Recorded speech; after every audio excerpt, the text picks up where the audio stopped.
Imagine waking up tomorrow morning and reaching for your phone. Not because you need it for something urgent, not because someone is waiting for your reply, not because your work depends on it, but because it has become muscle memory. Before your eyes are even fully open, your hand already knows the path.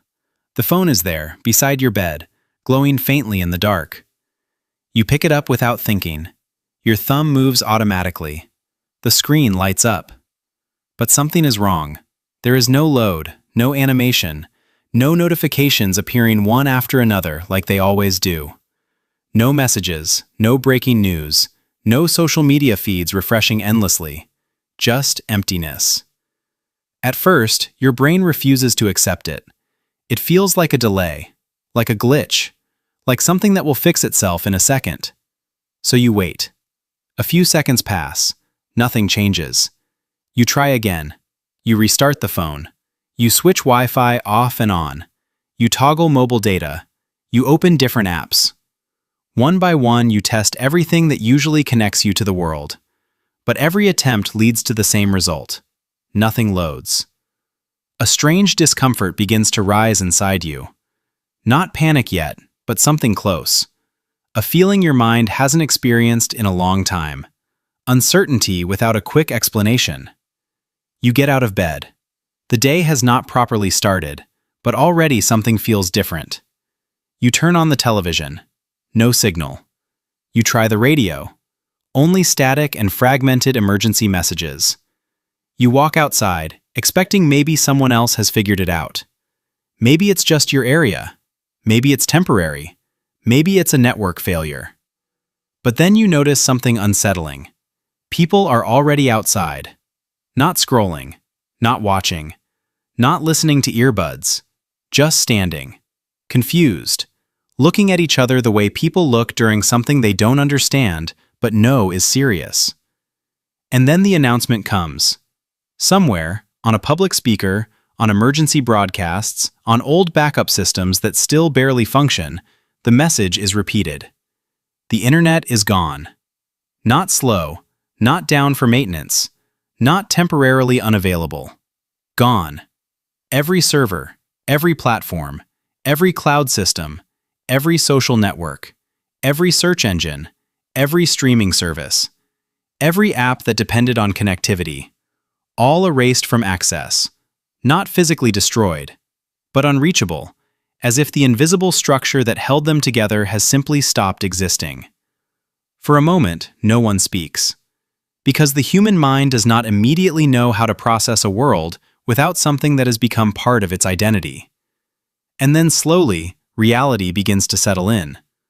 The world is still there, but something fundamental is missing. The first hours, confusion. The first few hours are filled with denial. People keep trying their phones again and again, as if repetition will change the outcome. As if persistence can fix a global condition. Some restart their devices dozens of times. Some switch SIM cards. Some travel to different locations hoping for a signal. But the result is always the same. Silence. Businesses begin to struggle immediately. Not because they cannot operate, but because they no longer know how. Payment systems fail. Communication breaks down. Delivery networks stall. Entire workflows that depended on constant connection suddenly collapse into confusion. But strangely, none of this feels like the biggest problem yet. The biggest problem is psychological. Because for the first time in years, there is nothing to fill the gaps. No scrolling while waiting. No videos during meals. No background noise during silence. No quick dopamine escape when discomfort appears. Just raw, unfiltered presence. And for many people, that is overwhelming. The second phase. Silence becomes visible. As the hours pass, something unexpected happens. The world becomes quieter. Not in sound, but in behavior. People begin to slow down. Not because they choose to, but because they don't know what else to do. The absence of constant stimulation creates an unfamiliar space in human life. Empty moments that were once instantly filled now stretch longer than they used to. Waiting feels longer. Walking feels longer. thinking feels louder. Because without digital distraction, the mind becomes the primary source of input again. And the mind, after years of outsourcing attention, is no longer used to being alone. People begin conversations with strangers more often, not out of social curiosity, but out of necessity. Without online communication, physical presence becomes the only available connection. Some people feel relief, but many feel discomfort they cannot explain. Because silence is no longer neutral. Silence has become confrontation. The hidden dependency. What becomes clear very quickly is something most people never admitted before. The internet was not just a tool, it was a buffer between people and themselves. Whenever boredom appeared, it was removed instantly. Whenever sadness appeared, it was covered. Whenever anxiety appeared, it was redirected. Whenever loneliness appeared, it was masked.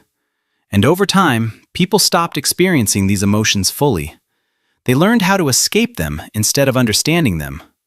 Without the internet, that escape disappears. And so everything returns at once.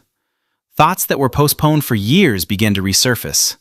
Emotions that were never processed begin to rise again. Memories that were buried under constant distraction begin to reappear in silence. People realize something uncomfortable. They have been avoiding themselves without noticing. The collapse of digital identity. Another shift begins to emerge as days pass. Identity.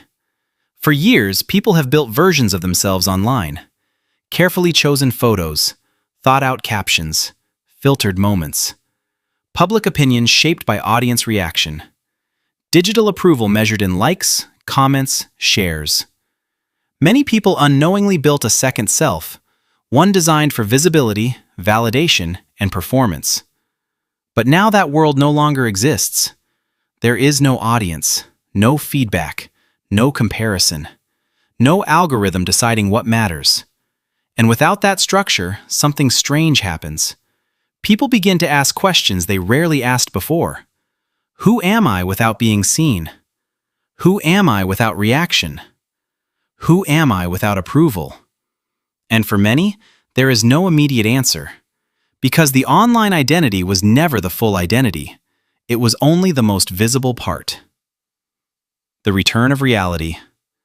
As days turn into weeks, humanity begins to adapt. Slowly, reluctantly, but inevitably. People start reading more, talking more, observing more, walking without direction instead of scrolling without purpose. Meals become quieter but more present. Time feels different.